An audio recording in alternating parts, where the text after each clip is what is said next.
Bismillahirrahmanirrahim.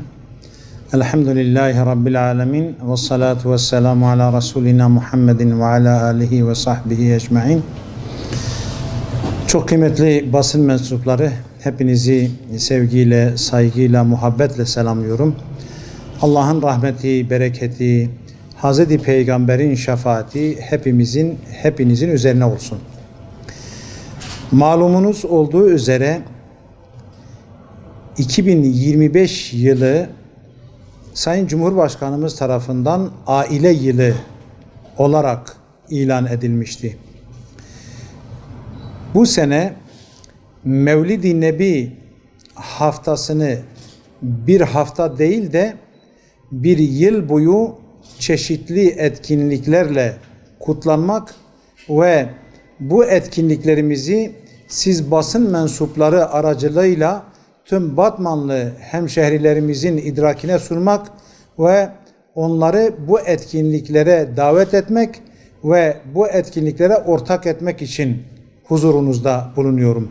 Bu vesileyle Batmanlı hemşehrilerimizin ve siz basın mensuplarımızın Mevlid-i Nebi yılını tebrik ediyorum.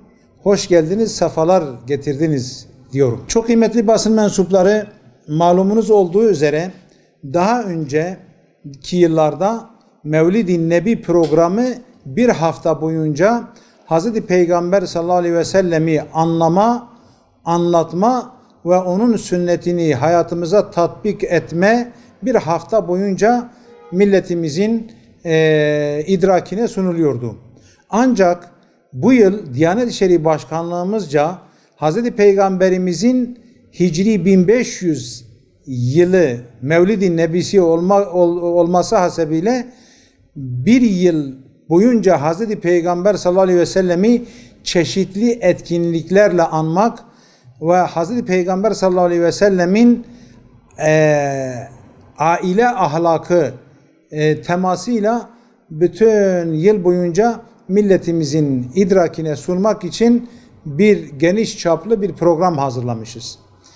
İnşallah sivil toplum kuruluşlarımızla, kamu kurum teşkilatlarımızla ve Sayın Valimizin himayesinde bütün ilçelerimizde ve bütün okullarımızda inşallah bu Mevlid-i Nebi programımızı gerçekleştireceğiz. Bu yılın teması, yine tekrar ediyorum, Hazreti Peygamber sallallahu aleyhi ve sellem ve aile ahlakı. Çünkü malumunuz Hazreti Peygamber khiyarukum li ehlihi ve ana khiyarukum li ehli. Sizin en hayırlınız ailesine karşı en hayırlı olanınızdır. Sizin en hayırlı olanınız da benim. Onun için yani ailenin ne kadar mukaddes bir yapı olduğunu ve bu aile yapısını korumak için Hz. Peygamber sallallahu aleyhi ve sellemin sünnetini, Hz. Peygamber sallallahu aleyhi ve sellemin yaşantısını, Hz. Peygamber sallallahu aleyhi ve sellemin ailesiyle, komşularıyla, çocuklarla ve velhasılı bütün bir varlıklarla canlı cansız ilişkilerini milletimizin idrakine sunacağız inşallah. Hz. Peygamber'i bir yıl boyunca bıkmadan, usanmadan Hz. Peygamber'in o güzel ahlakını milletimizle buluşturmaya çalışacağız. Sadece kamu kuruluşlarıyla değil, KYK'larda, sevgi evlerinde, öğrenci evlerinde, imam hatiplerimizde, Kur'an kurslarımızda bütün bir perspektifte Hazreti Peygamberimizi anlatmaya çalışacağız. Bunun için bir dizi etkinlikler düşünüyoruz.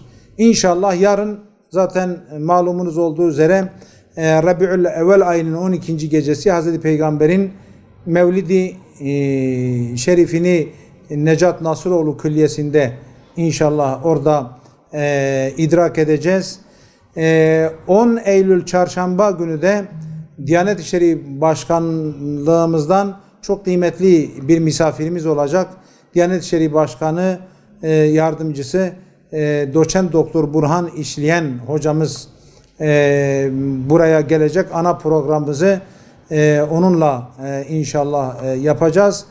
Ve ondan sonra işte vaiz ve vaizelerimizle, Kur'an kursu hocalarımızla, imamlarımızla Hz. Peygamber sallallahu aleyhi ve sellem ve aile ahlakı temalı bu yılki bu temayı milletimizin idrakine sunacağız. Malumunuz 1987'den beri kutlu doğum haftası olarak kutlanıla geliyordu. Ta 2017'ye kadar. 2007'den sonra bu kutlu doğum haftası yerine Mevlid-i Nebi haftası olarak kutlanıla geliyor. İnşallah bizler de bu çerçevede üzerimize düşen her türlü etkinlikleri Sayın Valimizin himayelerinde gerçekleştireceğiz inşallah.